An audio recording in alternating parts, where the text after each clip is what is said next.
ጤና ይስጥልን። ገንዘብ የምጣኔ ሀብት የመዋለ ንዋይ የንግድና የተለያዩ የሥራ መረጃዎችን የምናቀርብበት ሰዓታችን ላይ ነው የምትገኙት። እስከ መጨረሻው በመከታተል ሰብስክራይብ፣ ላይክ፣ ሼር ማድረግን እንዳትዘነጉ። ተከታተሉ።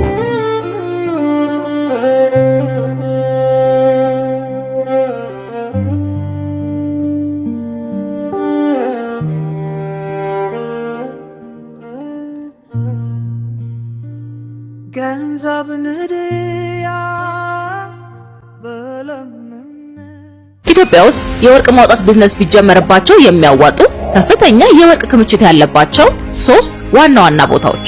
አንደኛ ላይ የምናገኘው ቤንሻንጉል ጉሙዝ ክልል የኩርሙክ ወረዳ ሲሆን ይህ ቦታ እስከ 2026 አጋማሽ ድረስ በኢትዮጵያ ትልቁ በኢንዱስትሪ ደረጃ የወርቅ ማይኒንግ ስፖት ይሆናል ተብሎ የሚጠበቀው የኩርሙክ ወርቅ ፕሮጀክት መገኛ ነው። ቦታው ከፍተኛ የውጭ ኢንቨስትመንትና በሺዎች የሚቆጠሩ አነስተኛ አምራቾችን እየሳበ ያለ ትልቅ የወርቅ መገኛ ነው። ሁለተኛው የኦሮሚያ ክልል በሻኪሶ አቅራቢያ የሚገኘው የጉጂ ዞንና ምዕራብ ወለጋ ለዘመናት የኢትዮጵያ ወርቅ ዋና ምንጭ ሆነው ቆይተዋል። ለ10 ዓመታት በዋና አምራችነት የሚታወቁት እነ ሌጋ ዴምቢና ሳካሮ ማዕድናት የሚገኙት እዚህ ነው። በተጨማሪም በምዕራብ ወለጋ የሚገኙት የቱሉ ካፒ ፕሮጀክት ትልቅ ተስፋ የሚጣልበት ቀጣይ የወርቅ ማይኒንግ ሳይት ነው። በሶስተኛ ደረጃ ላይ የምናገኘው የጋምቤላ ክልል በተለይም የዲማ ወረዳ ነው።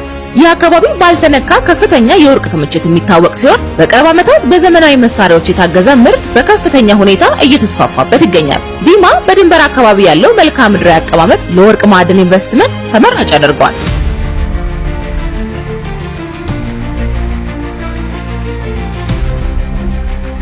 ኦዲተር መስሪያ ቤት በኦዲት ስራዎቹ ከ4.5 ቢሊዮን ብር በላይ ወደ መንግስት ካዝና ተመላሽ ማድረጉን አሳውቋል።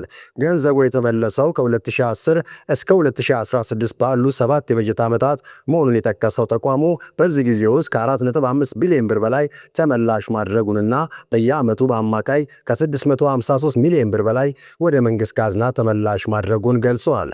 ይህ የሚሆነው በፌዴራል ተቋማት ላይ የኦዲት ተደራሽነት በመረጋገጡና ተጠያቂነት ክትትል ስራዎች በመጠናከራቸው እንዲሁም የፋይናንስ ኦዲት ሽፋን በተሟላ ሁኔታ በመተግበሩ ነው ብለዋል።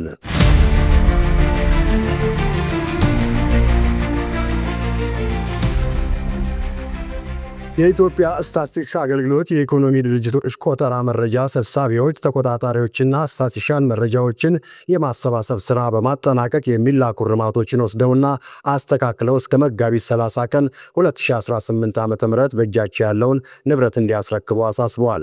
በአይነቱ የመጀመሪያ ነው የተባለው የኢኮኖሚ ድርጅቶች ቆጠራ ከጥቅምት 1 ቀን 2018 ዓ.ም ጀምሮ በሁለት ዙሮች በመላው አገሪቱ እየተካሄደ መሆኑን ያስታወቀው አገልግሎት መስሪያ ቤቱ የመረጃ መሰብሰብ ስራው በመጪው የካቲት 30 ቀን 2018 ዓ.ም እንደሚጠናቀቅም ጠቅሷል። ከተጠቀሱት ቀናት በፊት የተመደበበትን ስራ ሳያጠናቅቅ በማንኛውም ምክንያት ቆጠራውን አቋርጦ መሄድ ተገቢ አለመሆኑን የጠቀሰው ተቋሙ ይህ ሳያደርግ የሚቀር አካል በሕግ ተጠያቂ እንደሚሆንም ነው ያሳሰበው። አሁን ደግሞ ከውጭ ወዳገኘናቸው አጫጭር መረጃዎች እናልፋለን።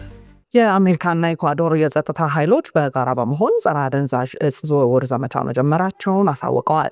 በደቡብ አሜሪካ የአሜሪካ ደቡባዊ እዝ ኮማንድ እንዳሳወቀው ሁለቱ ሀገራት በጋራ በመሆን በአደንዛዥ እጽ ዝውውር እየተሳተፉ የሚገኙና በአሸባሪነት የተፈረጁ ቡድኖችን በማደን ላይ እንደሚገኙ ነው ያሳወቀው። የኢኳዶር ፕሬዝዳንት ዳንኤል ኖባ አሜሪካ በዘመቻው ውስጥ እየተሳተፉ ካሉ አጋር ሀገራት መካከል አንዷ መሆኗን የጠቀሱ ሲሆን በዓለማችን ላይ ከሚሰራጨው የኮኬን አደንዛዥ እጽ ውስጥ 70% የሚሆነው በሀገራቸው በኩል እንደሚተላለፍ ጠቁመዋል። ቢቢሲ እንደዘገበው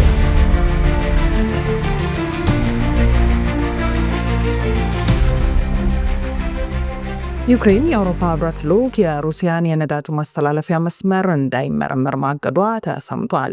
ይህ የሩሲያ የነዳጅ ማስተላለፊያ መስመር በሶቪየት ህብረት ዘመን የተሰራ ሲሆን በዩክሬን በኩል ለአውሮፓ ነዳጅ ሲያቀርብ የቆየና አሁንም እንደ ሃንጋሪና ስሎቫኪያን የመሳሰሉ ሀገራት የተጠቀሙበት የሚገኝ ነው።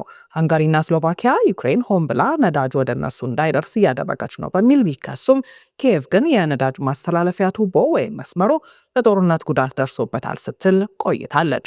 አሁን ላይ የህብረቱ ልዑክ ይህንን ለማረጋገጥ በዩክሬን ዘልቆ በመግባት ምርመራ ለመጀመር ቢጠይቅም ታዲያ ዩክሬን ፍቃደኛ አለመሆኗን የተነገረው። አርቲ እንደዘገበው